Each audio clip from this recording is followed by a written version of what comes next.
Three updates already thus far to talk about regarding the Gilbert Goons case. Today is January 30th.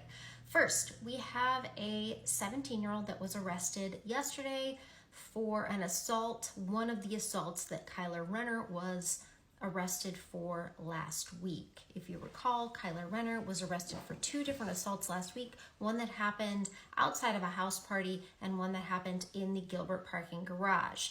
Both of those incidents involved multiple people. Well, today a second arrest has been made for that incident outside the house party. It is of a 17-year-old. We do not know their name or whether or not they will be charged as a juvenile or an adult. On the heels of yesterday's lockdown at ALA, today a K-8 school in Pinell County received a threat, and it looks like it went on lockdown. It was investigated and determined that there was no threat.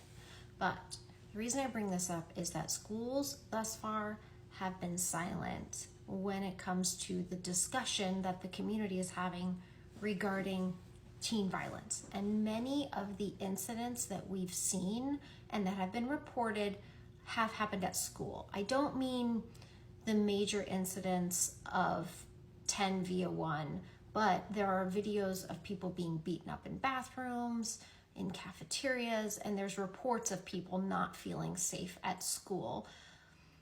Schools have been silent, and it would be great if the school districts, the school board directors would take some leadership in driving the conversation forward. Like, tell us what you need, tell us what you see. This is the time to communicate with the community to make things better for you at your school.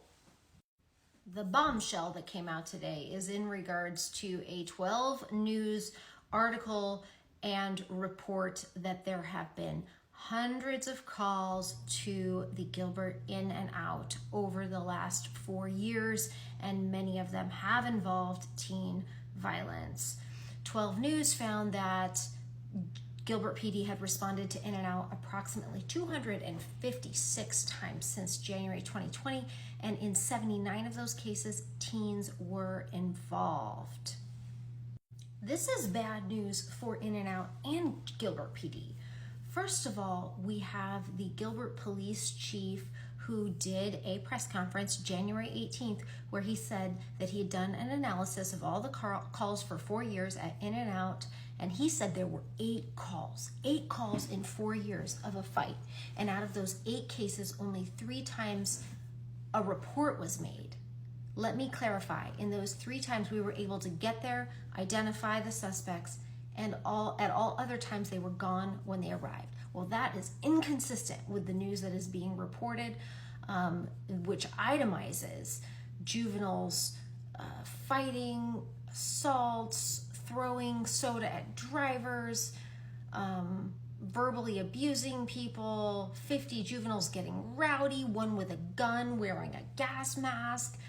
This is bad news for Gilbert PD and InNOut. Both Gilbert PD and InNOut face potential civil liability for knowing that there was an issue on InNOut's premise, having a duty to protect your patrons and not doing that.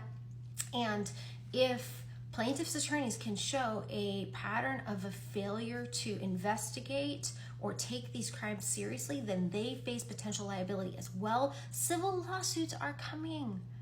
The complaints are drafted. I've seen them. And it'll be interesting to see if the defendants include InNOut and or Gilbert PD.